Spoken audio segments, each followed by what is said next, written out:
Greetings, do-it-yourselfers. Today we're going to do a very important job.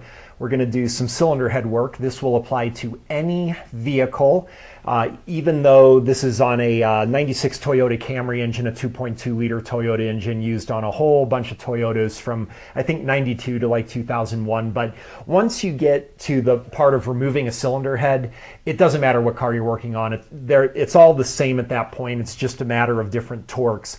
But the procedures and techniques to make sure that you only do this job once still apply all across the board. And believe me, you will only want to do this job once. It is entirely possible, if you don't do this right, within seconds of starting the car, you'll hear psh, and that'll be the sound of all the money and time leaving that you invested into this thing, because that'll be the gasket blowing again. The first and most important step to make sure that doesn't happen to you is to do an autopsy on the old engine. You have to find out the reason why you got into the situation where you have to do cylinder head work to begin with. And incidentally, I've got the engine removed from the car because I was doing some other things. On most vehicles, if you've never done this before, you will not have to actually remove the engine to do the cylinder head. I don't show the dismantling very much in my videos because honestly, I don't get it. Do you really need to see a video of what is the equivalent of a monkey putting sockets on a ratchet and removing bolts that are holding parts together and then removing those parts? I don't know. I'll never understand why a water pump replacement video gets 200,000 views, whereas a diagnosis on if you need a water pump only gets 200 views, but whatever. We're going to do kind of a combination today. But the first step, again, we have to find out why we're in this situation. We got to do an autopsy on the old head, so let's do that. All right, this is the head from the old engine.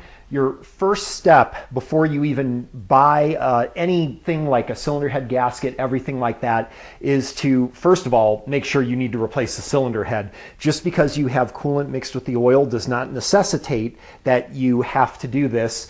If you have low compression, one way or another, however you look at it, whatever your symptoms are, you're only going to do this if for some reason you have low compression or some horrible internal engine failure or something like that. But almost always low compression. Even if you have coolant mixed with the oil, if you do not have low compression in one or more cylinders with that, then you may not have to do this. What most likely happened is your intake manifold is actually leaking, and it's a much simpler repair than doing this. So the first step, you've got to have a low compression situation before you do this. Your second thing that you need to do is you have to find out the cause of the low compression. If it's the bottom end of the engine, you do a compression test, you add oil to the cylinder that's low and it greatly increases, maybe even back to normal, then that's going to be a bottom end issue, probably worn rings, and you're looking at probably an engine rebuild in that case, so your cylinder head gasket replacement is the least of your worries. If that doesn't do anything, then you're going to have either a cylinder head related problem or possibly some block related problem, a serious crack in the block or something, which actually also sometimes improves with oil, by the way. But you want to make sure that you are doing this for the right reason. Now, the other thing, and this is so critically important, you have to find out the cause of why you got into this situation that you had to remove the cylinder head and you got that low compression. If it's a blown gasket, that's great, but it could be a crack in the cylinder head, it could be a crack in the block. In this case, this is going to be a warped cylinder head, and that's not enough. You have to find what caused that situation. In this case, it was an overheat, but what caused the overheat? The warp in the block and the cylinder head gasket failure did not cause the overheat. That is the result of an overheat condition. You may have a radiator problem, you may have a thermostat problem, but the bottom line is you have to fix whatever caused the overheat condition, which is normally what causes this type of thing that we're going to see.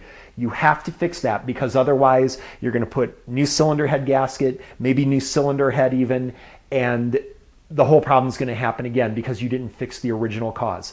Cylinder head gaskets are not like hoses where they just get old and brittle and fail sometimes. Something causes it to fail. So if you run your tests, you have to find something that is wrong or out of spec. One thing you never do, ever, under any circumstance, you're never going to fix a problem by just taking the cylinder head off, replacing the gasket, and putting that cylinder head back on. If you do that, you will be doing this job again. I guarantee that's one of the biggest mistakes I see people make. You have to find what's wrong and fix it. And in this case, we're going to see a pretty severe warp in this cylinder head. And let's take a look at it. So the first thing I'm going to do is scrape any gasket material at all off the cylinder head. Another thing that works pretty good with this is a wire wheel on a drill. And another really good technique is some sandpaper on a wooden block so it's perfectly flat. But you want to make sure you get any gasket material off so that it doesn't affect the reading that we're going to do next. So what I've got here is a perfectly flat straight edge and a set of feeler gauges. You'll have to look up the specs for your particular model. They differ on different models. On this particular model with the Toyota 2.2, what the limit for cylinder head to block warpage is 2 thousandths, 0.002 inches. And what we're going to do is lay this flat edge up here, and if you saw the previous video, this, by the way, if you recognize this, this is indeed the cylinder head from the video where I did a whole bunch of test for failed cylinder head gasket procedures. So I already know that this leak is going to be at number 3, but what we're going to do is lay this flat edge down here, and let's see where we're at. This is the rear of the engine, so this is number 4, and what we're going to do is just run this feeler gauge. Now, what I'm actually doing is I'm using a, I don't know if it'll show up here, but a 0.004 gauge. And that's kind of blurry, I guess, but sorry about that. The reason I'm using a 0.004 is because I know if this gauge passes under the straight edge, we have a major warpage with this thing. So if I go over here, it won't pass through the gauge. Here, it won't pass through the gauge. Here, it goes right through with plenty of room. I'm sure I could do a much thicker gauge. And you want to make sure that if there's another part where it passes through, you want to kind of do this and turn your ruler every which way, but it really doesn't matter. Once you find a spot that your gauge passes through, you are done. You don't need to find any more. You've got the issue figured out there.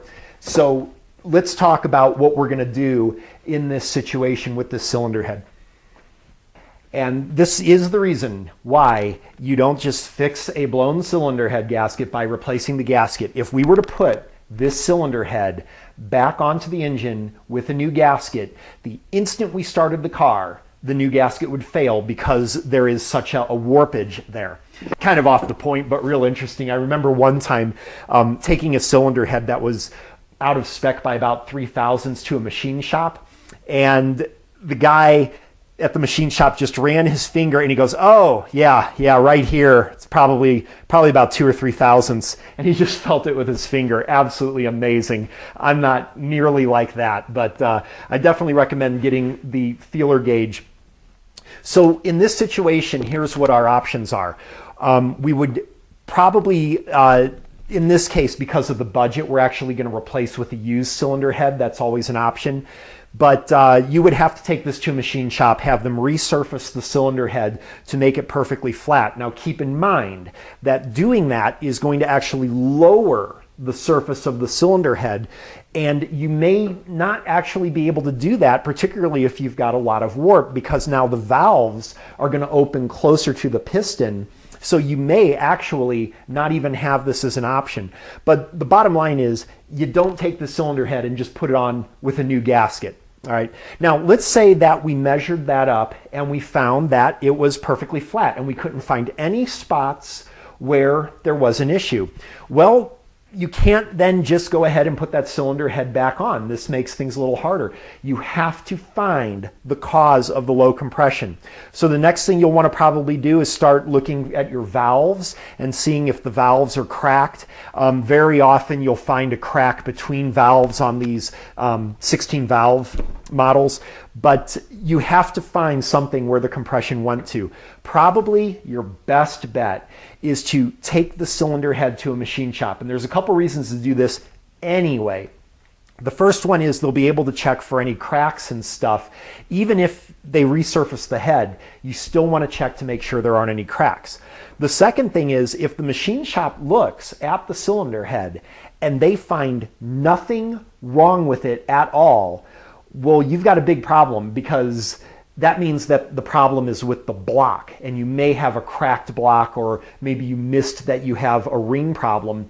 You have to find out what the issue is then, because again, taking that cylinder head or even a brand new cylinder head and putting it on the engine, you are going to have the same problem because you didn't find where the compression was lost. So the next step we're going to do is let's go ahead and measure up the block and make sure there isn't a warpage on the block. All right, and the same thing with the block, preparing the surface, make sure there's no gasket material at all. It's perfectly clean and smooth. And again, the limit on the block is 2 thousandths. And I already tested this and I know that we're not going to find anything. So actually I'm going to go down to my 1 thousandths gauge here, and I can see even my 1 thousandths gauge doesn't pass anywhere through. And again, I can actually just look at this and there's absolutely no gap whatsoever. This block is perfectly flat. So I feel pretty good about that. But let's talk about the decisions that you are going to have to make, because if we decide to put a cylinder head on this, we are taking some risks. So let's talk about assessing your risk with doing a cylinder head replacement with the tests that we did. So if you are watching this video, there's one of two reasons. You're either kind of just a gearhead looking at stuff. Well, actually there's multiple reasons. One of them is you could be one of my haters. Generally the Haynes manual quarterbacks that look at everything I do and say that no, they know how to do it better, but they've turned a lot more pages than they have wrenches. But I'm kind of doing this for the people that are watching this video because they are in a situation where they do not have the financial capability to have a professional mechanic do this work for them, and they're considering doing it themselves. And what you're going to have to do in that situation, you're going to have to make some kind of tough decisions. There's no way around this. So given this situation right here, we know that this cylinder head is warped, so we found the cause of the low compression. And I also checked the flatness of the block. Now, scientifically, we haven't eliminated the possibility that that block is cracked. One thing I did do is eliminate that there's other compression problems in the block. It's not the greatest sealing with the piston rings and everything, but it's well within spec. But it is possible. It is possible that there is a crack in that engine block, and I would have no way of knowing it because I'm not stripping down this block and taking it to a machine shop to get magnafluxed. We just don't have, the customer I'm doing this for does not have the budget for that even remotely. So what we're going to do is sort of kind of use some logic here and assess our risk. A cast iron block is very, very, very unlikely to have any kind of warpage, deformity, crack, or anything before an aluminum cylinder head does, because aluminum has a much, much lower heat tolerance than does cast iron. So when you've got an aluminum cylinder head and cast iron block combination, generally it's a pretty safe bet that the cast iron block is going to be okay. I've actually never seen to the contrary on an overheat situation where there was damage to the cast iron block. I've only ever seen exactly this, warpage or even sometimes cracks in the aluminum cylinder head. If you overheat an all aluminum engine, aluminum head and aluminum block, well, in my opinion, you've got a pretty big problem. I wouldn't even consider doing this job without taking both parts to the machine shop. At the very least, what I would strongly recommend is taking the cylinder head to the machine shop if you don't find a warpage problem. Why?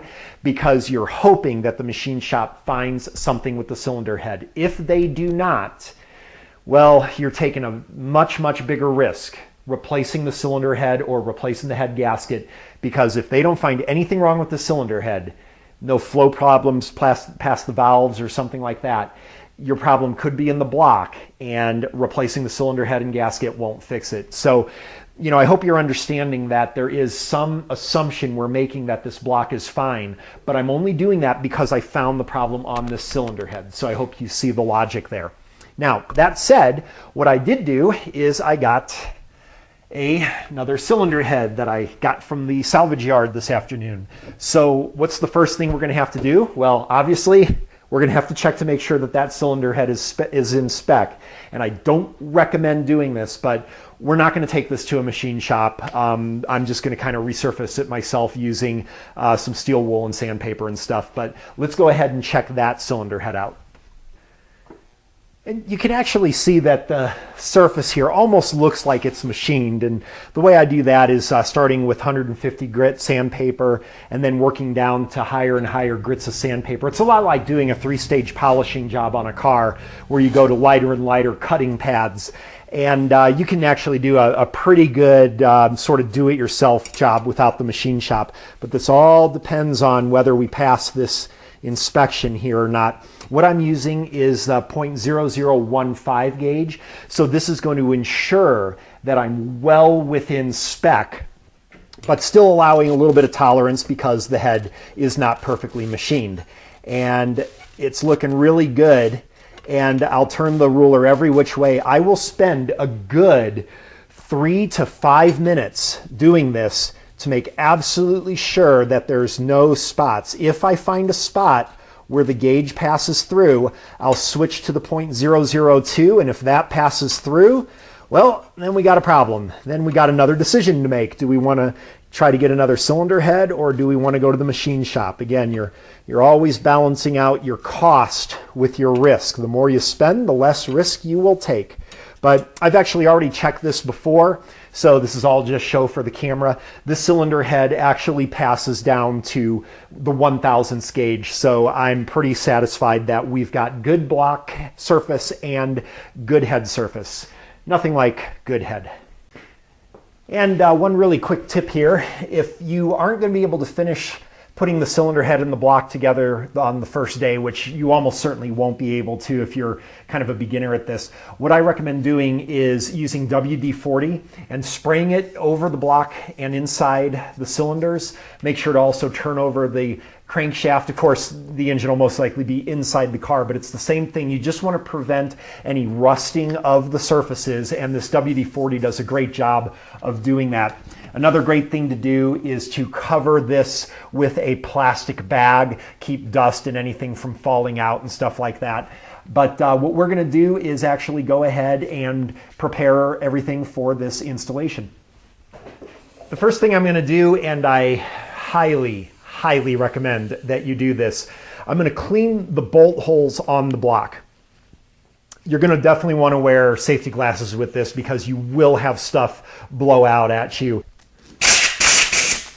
And you'll also want to blow compressed air through your coolant galleys and also any oil passageways as well. But most importantly, we got to get these bolt holes perfectly clean. The next thing I'm going to do is I'm going to take a thread chaser and I'm going to put a little bit of oil onto the threads. And we're going to clean the threads with the thread chaser. Highly recommend you take the time to do this. We're going to do this on every bolt hole for not only the cylinder head, but also when we put the cylinder head, we're actually going to also do this for the intake manifold surface as well.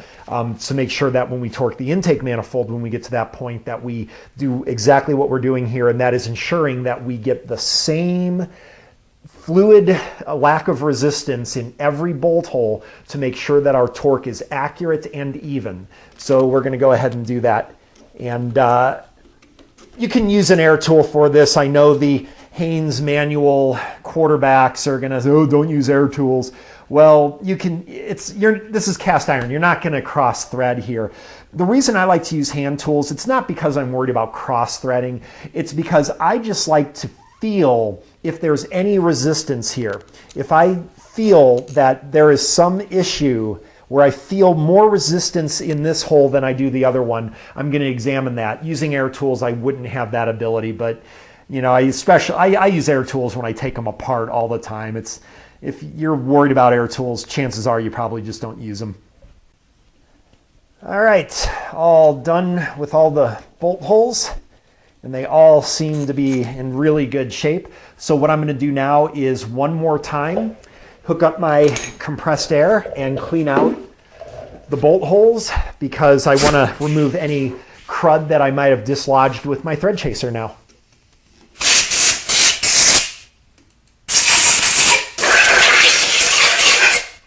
All right, I've just finished cleaning off the cylinder head with compressed air. And the next step that we'll have to do now, we want to completely degrease both of the surfaces for the cylinder head and the block to make sure we don't contaminate our gasket with grease or oil. Remember, we might have some WD-40 on there if we stored the block overnight. We definitely have some oil on the block because we used it to clean the threads with our thread chaser.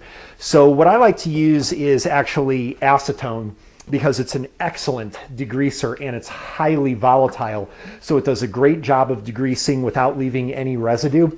You can also use lacquer thinner, and some people use other things, or gasoline, whatever you want to use. But the idea is you want to have these surfaces perfectly spotless to prepare for the head gasket. So let's go ahead and do that. So I actually usually put a little bit on my gloves too, just to make sure that I don't have any grease on my gloves from touching any tools or whatever. Kind of like being a surgeon almost. And one of the things that I do like to use are these blue shop towels like this, because they actually, I think, have less lint than your rag shop towels. So I usually take a couple of them and fold it up into quarters, and I go pretty generous with this stuff and just make sure that I get all the grease and oil and everything off of here, and make sure I don't leave any lint from the towel behind. And feel that my gloves are perfectly clean, and it should really have trouble dragging across the surface, and that tells me I've got a nice oil-free, clean, smooth surface. That feels perfect. Make sure that you got all of that perfectly clean. That feels good. And you really, really want to take your time with this. Again, this little bit of preparation here with a few cents of acetone is going to make all the difference between you doing this job again or not. All right, we're all cleaned up here. Really important to make sure that you also clean out the insides of your cylinders as well. And one of the things that I actually like to do is get a paper towel with a little bit of motor oil to clean out the inside of the cylinders. But again, make sure that you clean the block off again so that you don't have oil on the block. And this feels really good. So we are ready now to go ahead and install our gasket. And let's talk a little bit about the gasket and the bolts. With your cylinder head gasket, there is no debate. You need a new cylinder head gasket. And you only get one time to install this thing. Once you torque it down, it's going to start molding to the conformations of the cylinder head and the block. So don't use this until you're ready. But I want to show you a couple things about the cylinder head gasket, because not all of these are intuitive, unfortunately. So don't drop it or bend it or anything like that. This thing, treat it like a baby. You want to make sure that you don't do anything to deform it or crease it in any way. And of course, make sure that your hands are perfectly clean when you touch it. But we're not quite ready for this yet, but what I want to show you is a couple things. A lot of people have problems determining which side of the gasket goes up, because most gaskets are going to have an up sign on them, and this one does not. And this one really sucks. I'm not sure I like this gasket very much. You can also check the instructions as well, and you will find that very often the instructions do not tell you which side goes up, and that is indeed the case here. So most gaskets will have a this side up on it. If they don't, then very often what they will have is some kind of manufacturer label or something on them. And the manufacturer label almost always goes up. This one does not have a manufacturer label. Great. This is getting better by the second. So the other thing that most gaskets will have is two different colors. They'll have blue on one side and black on the other. Blue will go up, black will go down. I always remember it, blue sky, black ground. And that's not going to work on this gasket, so that sucks. There's another way you can do it. Sometimes there will be stripes on one side, kind of a striped pattern, and the other side will be a plain pattern. And that doesn't do it on this gasket. So we've got no up sign, we've got no blue versus black, we've got no stripes, we've got no manufacturer symbol. So what are we going to do, because we've also got no instructions? Well, there's another thing. If you notice on this gasket, see if you notice a difference. No fair if you're a professional mechanic. Jeffrey Wilson, don't say anything. You may notice that on this side of the gasket, the rings here between the cylinders, they're called fire rings. And here the rings do not touch. But on the other side, the rings are in a union here. This is the side that will touch the block. So you look for your fire rings, and where the fire rings touch, that's the side that will go down to the block. And I will admit, this is actually the first time I've ever seen a gasket that doesn't have any of the other indications other than the fire rings. But sometimes the gaskets are superimposable one side to the other, so you definitely want to pay attention very carefully, because again, once you torque it down, it's there forever, or you have to buy a new gasket if you made a mistake. Now, there's another thing that I've got here as well. And this is a set of cylinder head bolts, because there is a lot of debate on this. And let's talk about cylinder head bolts, because the debate is, should you buy new ones or can you reuse the old ones? And of course, all of the Haynes manual quarterbacks are going to say, well, you can reuse them once and you put them back in the original locations by putting them in a cardboard holder, this and that.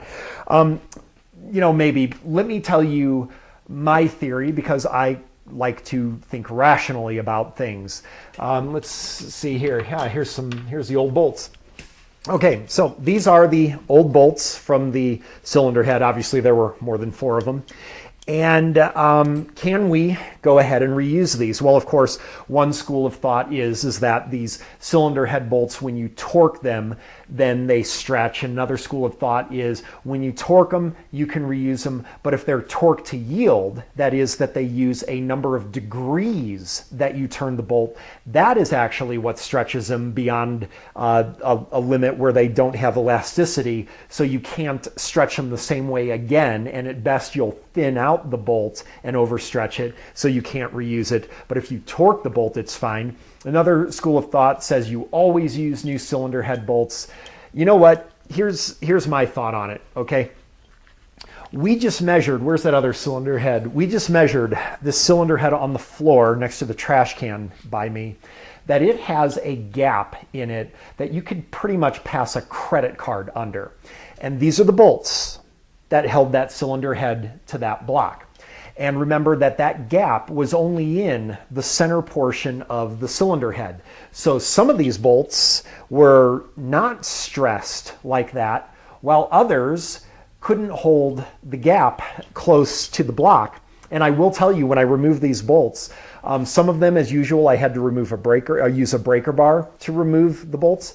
And some of the bolts I could have removed with a hand ratchet because they really weren't nearly as torqued down. Do you want to reuse those bolts that were in that kind of an environment? My answer, no way. So under no circumstance, whether it's torqued to yield or torqued or used never before or used once, never would I reuse the bolts from those cylinder head, because these are the bolts from the cylinder head that worked. So that ends that. So the other school of thought is, well, what about reusing the cylinder head bolts from this cylinder head that I pulled from the car that didn't have a problem?